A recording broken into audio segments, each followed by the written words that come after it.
को लेकर अपने घर जाने लगे। जैसे ही घर में पहुंचने लगे इतनी देर में तो घर में आवाज आ रही थी, ओम ब्रह्मवे स्वाहा, ओम विष्णवे स्वाहा, ओम इंद्राय स्वाहा, ओम प्रजापते स्वाहा। जैसे ही यज्ञ की आहुतियों की जब आवाज आई तो इतने में तुरंत दरिद्रता देवी तो भागी और भागकर पीपल के पेड़ के नीचे जाकर बैठ गई। दूसरा मुनि ने कहा, दरिद्रता चलो, ज्येष्ठा ये अपना घर है, तुम्हारा ससुराल, चलो। ज्येष्ठा देवी कहती है, महाराज मैं नहीं जा सकती, पहले या तो यज्ञ बंद करवाओ, पूजन बंद करवाओ, पाठ बंद करवाओ, अनुष्ठान बंद करवाओ, तब मैं तुम्हारे घर में आऊंगी। क्योंकि दरिद्रता उसी के घर में प्रवेश करती है जिसके घर में कभी पूजन पाठ नहीं होता। तो मैं इस घर में जाऊं कैसे? इसके घर में तो पूजन पाठ हो रहा है, मैं नहीं जाऊंगा। भगवान नारायण ने लक्ष्मी जी से विवाह कर लिया। दूसरा मुनि की पत्नी दरिद्रता पीपल के पेड़ के नीचे रहने लगी। इसलिए हमारे यहाँ हिंदू धर्म में पीपल का पेड़ घर में नहीं लगाया जाता, क्योंकि उसके नीचे कौन रहती है? जम के बोलो, दरिद्रता रहती, ज्येष्ठा रहती है। अब दरिद्रता का निवास हो गया पीपल के पेड़ के नीचे। भगवान नारायण लक्ष्मी जी को लेकर घूमने के लिए चले। चलो थोड़ी देर, लक्ष्मी जी बोली मेरी बहन से नहीं मिले, चलो जरा मिलने। भगवान ने कहा चलो मिल के आते हैं। और जो भगवान मिलने के लिए गए तो लक्ष्मी जी उनके मिठाई का डिब्बा ले गए। अपन किसी के यहाँ जाते हो तो मिठाई लेकर जाते हैं, मिठाई दे गई। और मिठाई ले जाकर जो दिया, दीदी ओ दीदी, दीदी बोली हाँ ले, मैं तेरे लिए क्या लाई हूं, ले। और जो मिठाई का डब्बा दिया, इतने में दरिद्रता ने खोल कर देखा तो उसमें मिठाई थी। दरिद्रता को क्रोध आ गया और दरिद्रता ने कहा, लक्ष्मी तुझे मालूम नहीं कि मुझे प्रिय क्या, मुझे क्या अच्छा लगता है? लक्ष्मी जी ने कहा, मैं जानती हूँ तेरे को खट्टा और तीखा प्रिय है, मैं जानती हूँ तुझे खट्टा अच्छा लगता है, तीखा अच्छा लगता है, तो फिर मिठाई क्यों लाई? तो लक्ष्मी जी बोली, मेरे को लगा कि हो सकता है शादी के बाद तू चेंज हो गई हो, बदल गई, इसलिए मैं तेरी मिठाई का डब्बा उठाकर फेंक दिया दरिद्रता। और दरिद्रता ने फेंका। भगवान नारायण देख रहे थे। लक्ष्मी जी ने कहा चले, भगवान विष्णु के चलो, चलिए।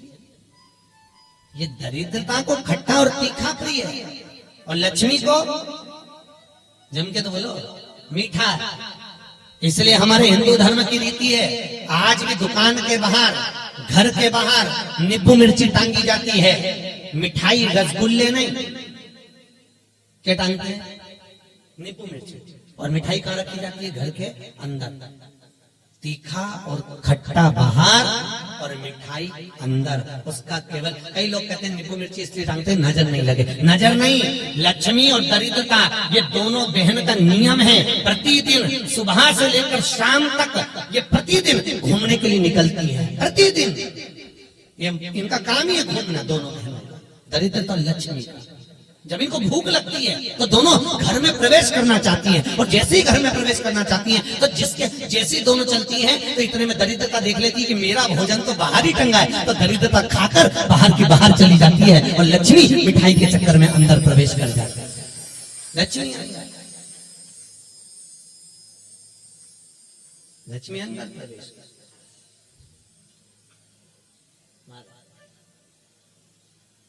इसलिए आज भी नींबू और मिर्ची, हमारे यहाँ शास्त्र रीति है महाराज, 4 चीजें बेटी की विदाई में नहीं देते। कितनी चीजें? 4।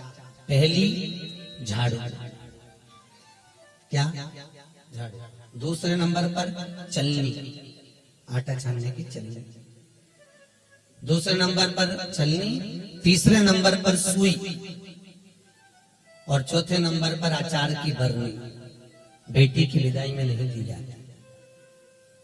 अगर ये 4 चीजें बेटी की विदाई में, माँ बाप ऐसे होते हैं कि कुछ सोचते ही नहीं है, मेरी बेटी जा रही है, रख दे अचार रख दे, तो माँ भी इतने प्रेम से अचार की बरनी भर भर के रख देती है। उनको समझाओ, जिसके घर में ये 4 चीजें मायके की चली जाती है, सुई, झाड़ू, चलनी और अचार, उसका घर फूटने में देरी नहीं लगती महाराज, याद रखिए।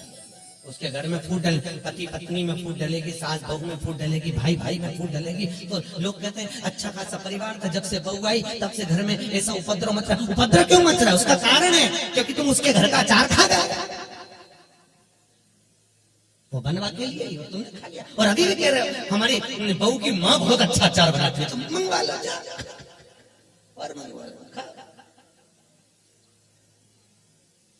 महाराज पहले बेटी की विदाई में भेजते थे बड़ी पापड़, और पहली विदाई में बेटी के भेजते थे बेटी के साथ में मैदे की पूड़ी, एक डलिया में कपड़े में बांध कर, उसमें ना तो नमक डलता था ना उसमें शक्कर डलती थी। क्यों?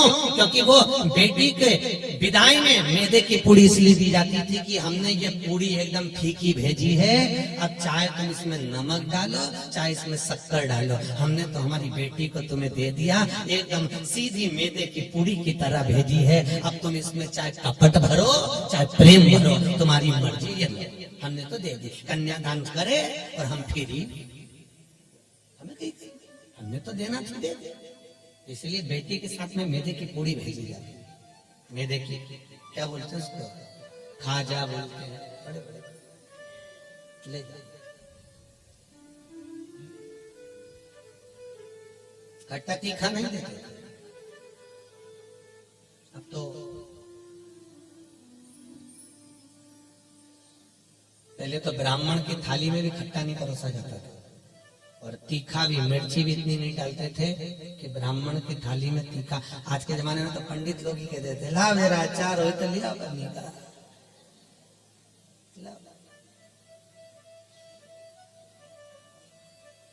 पितरों के जो देवता हैं, किनके देवता? पितरों के। पितरों के देवताओं का नाम है आर्यमा। क्या नाम है? आर्यमा। काय पर बैठते हैं? कौवे पर। काय पर बैठते हैं? कौवे पर। और पितरों के देवता जब आर्यमा श्राद्ध पक्ष में जब घूमने के लिए निकलते हैं तो उनके भोजन में केवल एक मीठा ही दिया जाता है। आज के जमाने में सब्जी बनने लगी, साग श्राद्धों में नहीं तो केवल खीर और पूरी बनती थी, गुलाब जामुन रसगुल्ला बनता था, ये बनाकर खूब खिलाते थे, मंगोड़ा बनता था। पर अब सब्जियां बनने लगी, अब तो लोग श्राद्ध में भी अचार परोस देते हैं। पर कितनी वर्ज्यता है महाराज, कितनी वर्ज्यता। श्राद्ध पक्ष में अगर राई से तुमने सब्जी को छोक दिया, काय से छोका है? राई से सब्जी को अगर छोक दिया और वो सब्जी और पूरी तुमने छत पर ले जाकर पटक दी, तुम कितना भी कौवा को बुलाना, कौवे का बाप नहीं उसको भोग लगाएगा, लगा ही नहीं सकता। कितनी भी तुम सब्जी अगर राई से छुकी है, और अगर राई बिना सब्जी है तो तुम पटक कर जाओगे, कौवा आएगा और लेकर चले जाएगा, बुलाने की भी जरूरत नहीं है कि तू आ और खा, तुमने पटका रुखा कर जाएगा। अरे तुमने डाला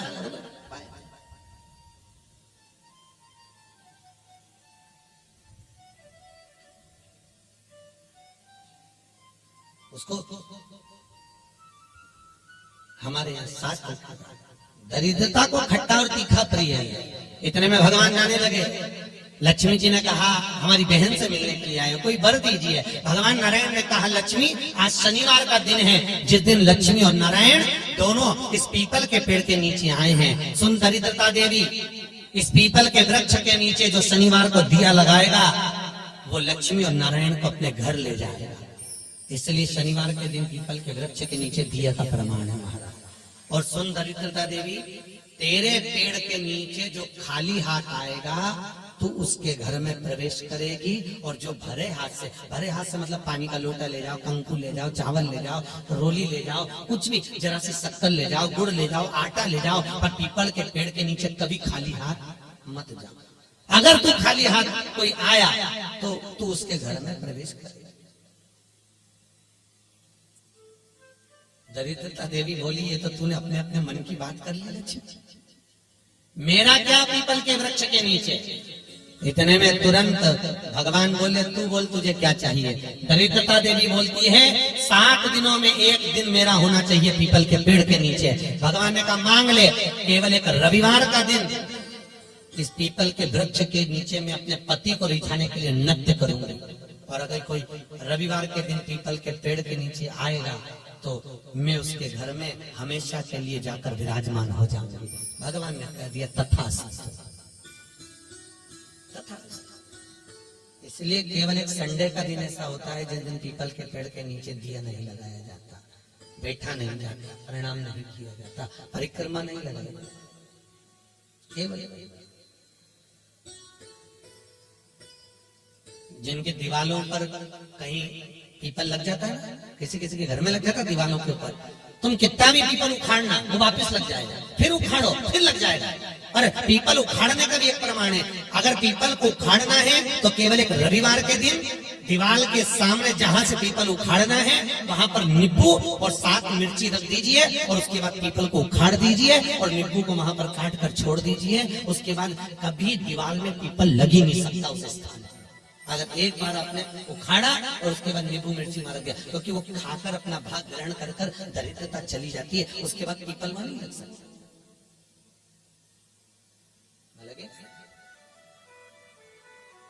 दरिद्रता का शास्त्र कह रहा है भगवान जितने स्वरूप में विराज रहे, भगवान ब्रह्मा जी कर रहे हैं, ये नारायण का मस्तक का है, इनका चरण का है। भगवान विष्णु बोले ये मेरे भगवान, ये मेरे पिता है। और पिता के मन के बात को जानना, पिता के भाव को जानना, पिता और माता को पहचानना, ये बहुत कठिन बात है साहब। दुनिया का कोई व्यक्ति अपने माँ बाप को नहीं जान सकता।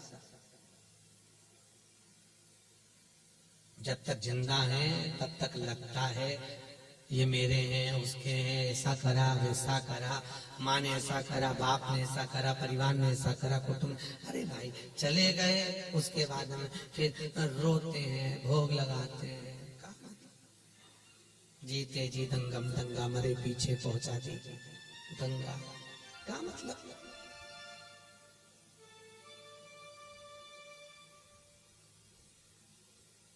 बड़ा बड़ा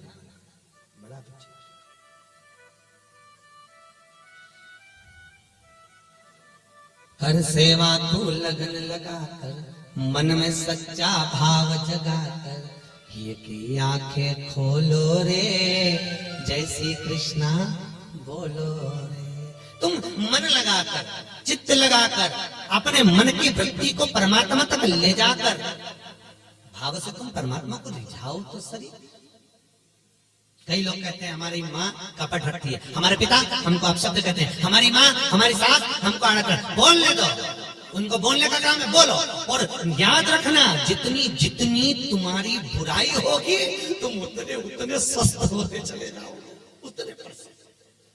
आपको पहले कथा कही थी, 4 धाम मंदिर में एक राजा बीमार पड़ गया, उसका काया गल गल कर नीचे टपकने लगी, काया का रोग हो गया। राजा ने सारे डॉक्टरों को दिखाया, इलाज नहीं मिला। तब गुरुजी के पास गया, गुरुदेव मेरे को बीमारी हो गई। गुरुजी बोले डॉक्टर को दिखाया, हाँ गुरुजी, पर मैं ठीक नहीं हुआ। गुरुजी ने कहा तेरा बड़ा भाई था कहाँ है? तो कि वो तो मर गया। भाभी है? हाँ। कहाँ है? राजभवन में। एक काम कराकर चुपचाप से किसी को मालूम मत पड़ने देना, भाभी के कमरे के बाहर जब भाभी सो जाए तो चटाई डाल के रजाई ओढ़ के सो जाओ, ठीक हो जाऊंगा। हाँ। अब गुरु तो ऐसे आड़े टेढ़े उपाय बताता है, गुरुओं का तो काम ही। गुरु तो गुरु, बस उन्हें तो बोलना था बोल दिया।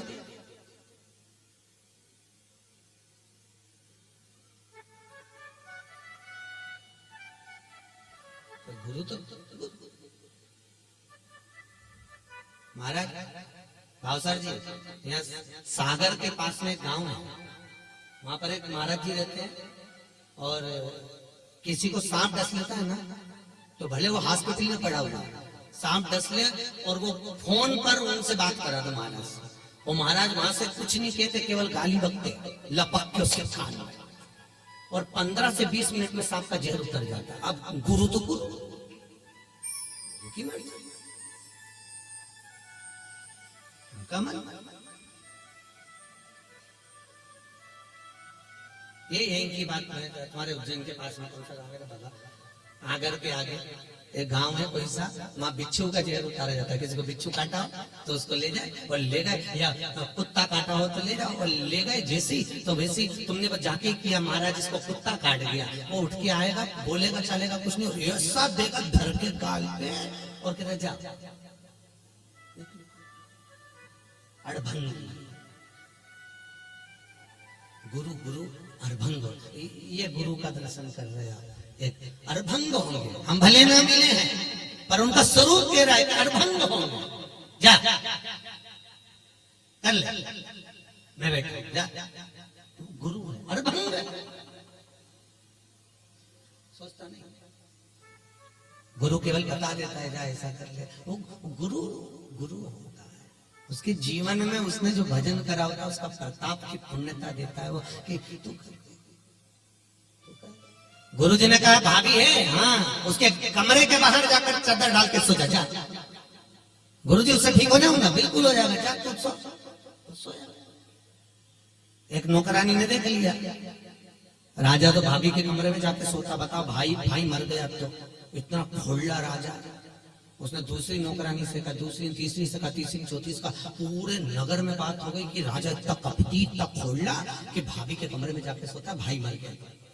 पूरे नगर में बात हो गई, लोग थू थू करने लगे और राजा का शरीर एकदम बढ़िया चकाचक हो गया।